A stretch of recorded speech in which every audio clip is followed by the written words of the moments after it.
How do folks? Good to see you again. David here with another video. And we are going to be revisiting a pile of shame. And it is a very shameful pile of shame. Round about a dozen years ago we had an earthquake roll through here. And it was a bad one. There was an awful lot of damage. The house got so badly damaged it had to be bulldozed and rebuilt. Now if you can imagine that kind of damage can take buildings out, then personal possessions and things like that aren't going to fare too well. Especially fragile things like miniatures collections. And yes, unfortunately there was damage to my collection.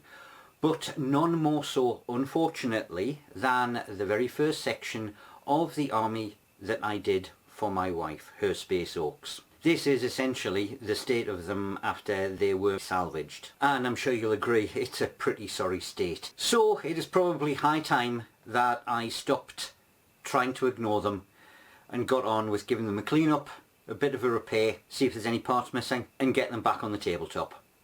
Let's get on with it. Well, here's the pile that was salvaged from the ruins, and I'll speed this bit up while I sort through it, because I've obviously got to do a bit of a stock take to find out exactly what I've got left. Odds and ends of a few things here.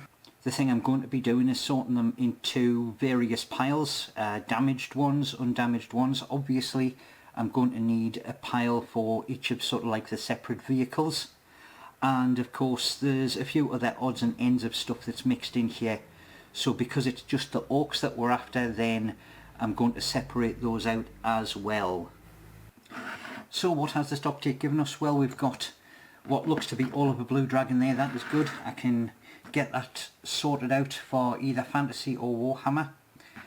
I can't remember what game system this was from, but it's a resin hover tank. And yeah, the gun's a little bit damaged, but I can replace those. That'll go good in some kind of sci-fi stuff. I've been wondering where he got to.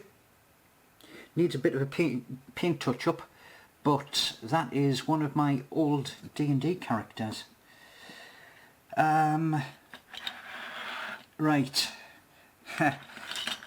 This is the flag vehicle of the wife's army. And yeah, it's going to need a clean up, but once that's done and it's glued back together, that is looking in remarkably good shape. At least it's not missing anything, so that is a big bonus.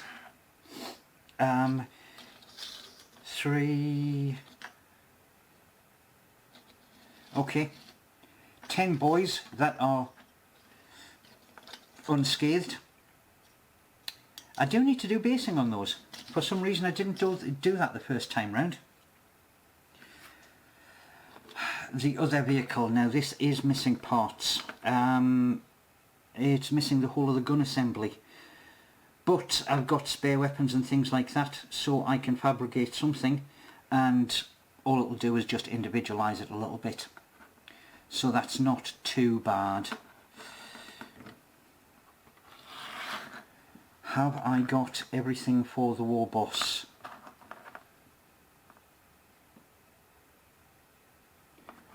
Both arms, head, backpack.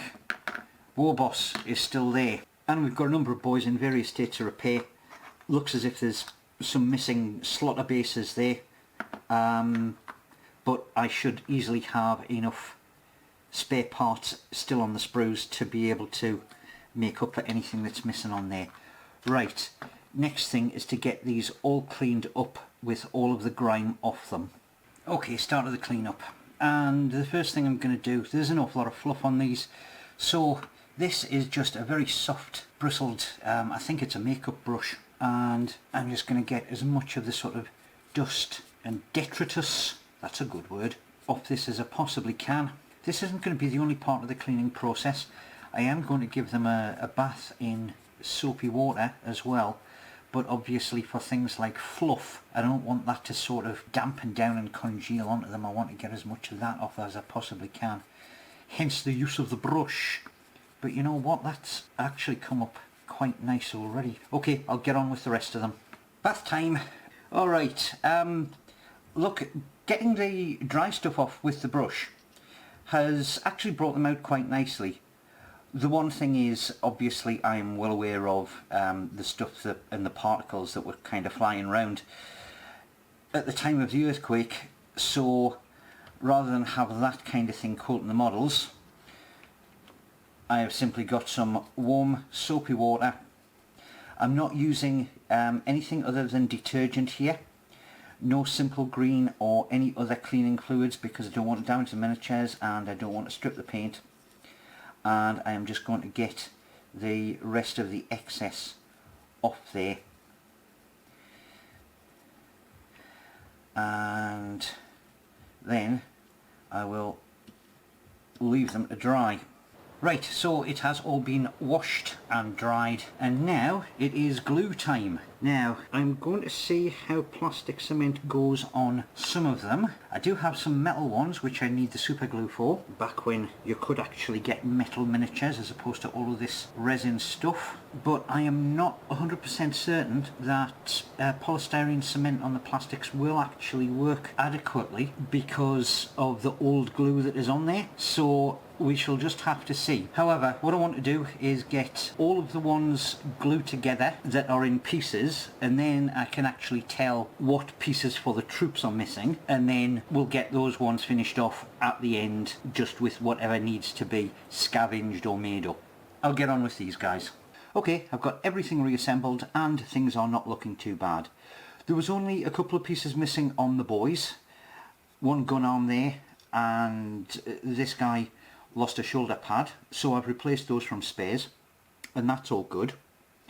Obviously I still need to do the weapon for this war buggy, and rather than going with a twin-linked big shooter, I think they're called, heavy bolter, I'm probably going to check in the codex and go for something maybe a little bit different, because I've already got buggies with that armament.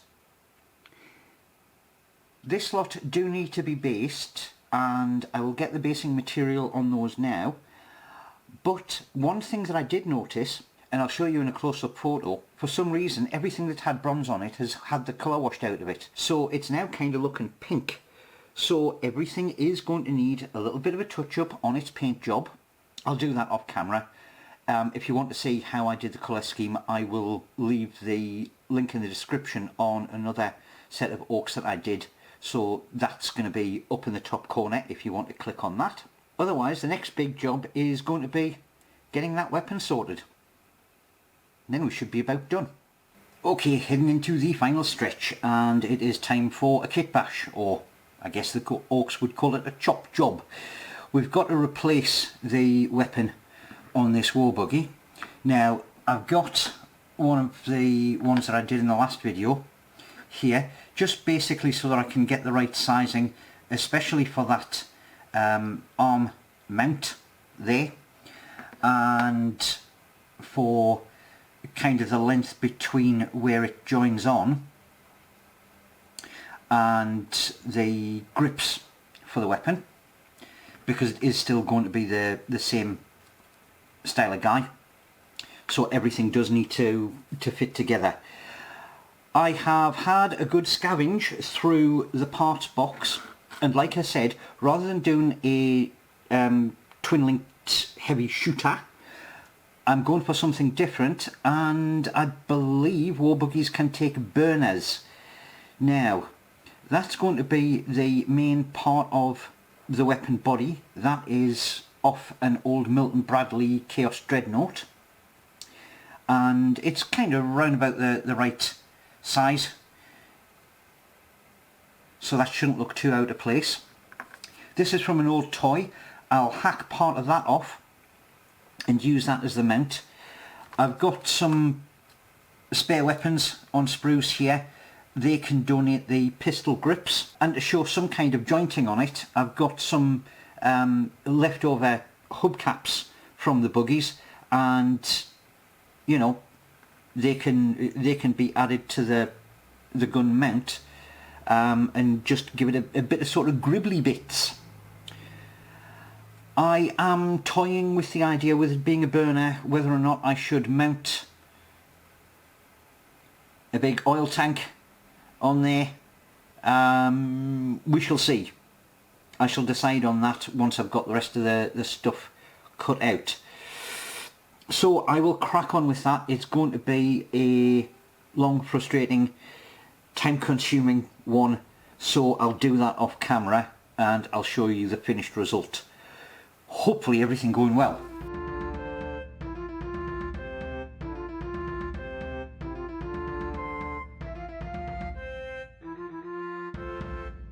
As the boys would say, job's a good un. And it's got to be said, I think we are a far distance now from where we started off. I am so glad to get those ones off the pile of shame. They have been sitting glaring at me for many, many years, looking for some tender love and care, even if they are orcs. But it has given me the impetus to carry on with that army. We've got command, we've got the leader there, we've got troops, we've got fast attack. I think probably what we need to do now is some heavy support, so we need tanks. So look out for those in a future video. That about wraps it up from me for another video. If you've enjoyed what you've seen, please do hit the like button, subscribe if you're new. If you want to see more stuff like this, then I'm sure that YouTube has got a suggested video just up here. Until the next time, I'll see you guys round. Or in a couple of seconds if you do watch this one. Anyway, toodle pip.